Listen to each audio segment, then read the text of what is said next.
necessary tools for the set people to maintain that look. From there, we do either a scale drawing, like a quarter scale drawing of the thing.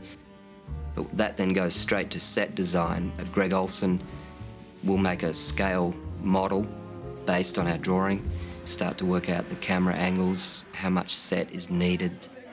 Once the conceptual art is done, we have to somehow realize it in 3 dimensions: height, width, depth.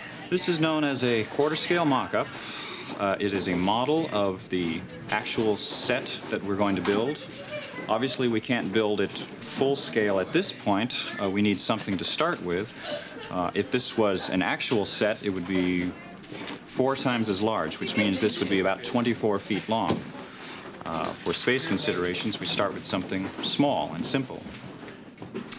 We also have to, at this point, decide how we want it to break apart, because it can't fit on one of our stages. So we build into it some specific breaks so that a piece like this could come out.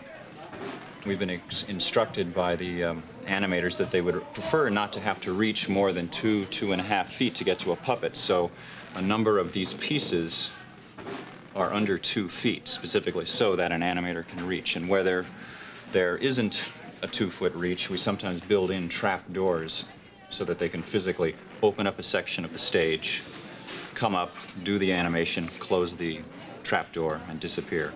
Then the director can take a director's viewfinder and practice what he wants to see on film.